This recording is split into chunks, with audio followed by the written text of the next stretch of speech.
Hello, everybody. Today we are going to talk about cutting with scissors, tips and tricks, and the difference between a left-handed scissor and a right-handed scissor. So, some general tips for cutting. You want your thumb always to go into the circle part of the scissors. A lot of times I see kids do it upside down, and our fingers just don't fit very well like that. So make sure that your thumb is in the circle and your fingers are down. You always want the scissors pointing away from you when you cut. And you want to keep your scissors straight up and down like this, not like this, not like this, but more vertical. When you cut, first, if you're not used to it, practice opening and closing. Open and close. When you open your scissors, that's time to line up the blade with what you're cutting. When you close your scissors, that's what's going to slowly cut our paper. So if you're cutting straight lines, you can quickly cut. But if you're cutting something round, like this seahorse tail, you're going to want to slowly cut and squeeze to cut as you turn the paper. So that would look like this.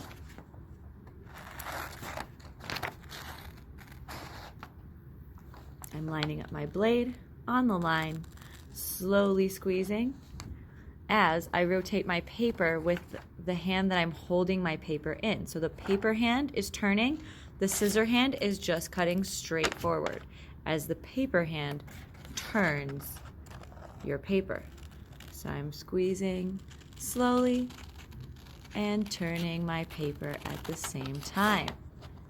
I'm going to watch exactly, I'm watching kind of from the side and seeing what my blade is doing so I can tell exactly when I hit the spot I need to. And then here comes a really big turn with my paper hand. I'm switching my hand to the other side of the paper so that I can continue to cut the seahorse out. Another good tip for cutting is that if you have a lot of shapes together, like this one, it might make it a lot easier if you cut each shape out roughly and then head back into it. Just makes it a little bit easier. Less things in the way to worry about accidentally cutting into and things like that.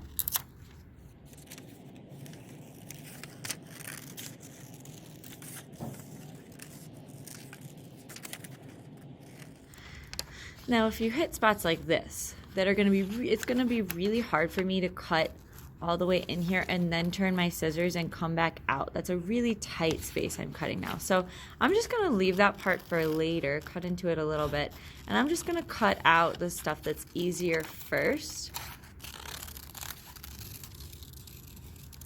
And then I can go back in here and carefully focus on that one part. Be very careful to hold your paper in a place that your scissors are not going to cut so that you don't accidentally cut your fingers. Always take your time, be safe and careful.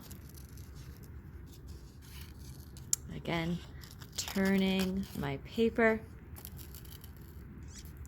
and I'm keeping my eyes right here wherever the blade is coming together. That's where I'm keeping my eye. So when the blades touch, that's what's cutting. So as it touches, cut, cut, cut, cut, cut. So that's where I am looking to make sure that I can be as accurate with my cutting as possible.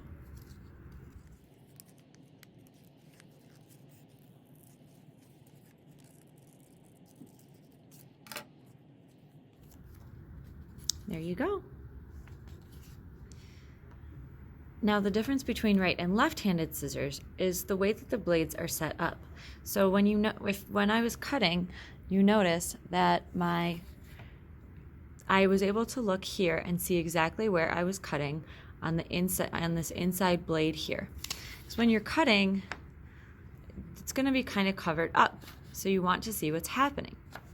If I were to try and use left-handed scissors, to cut, I'm not going to be able to see where I'm cutting as well because it's getting covered up.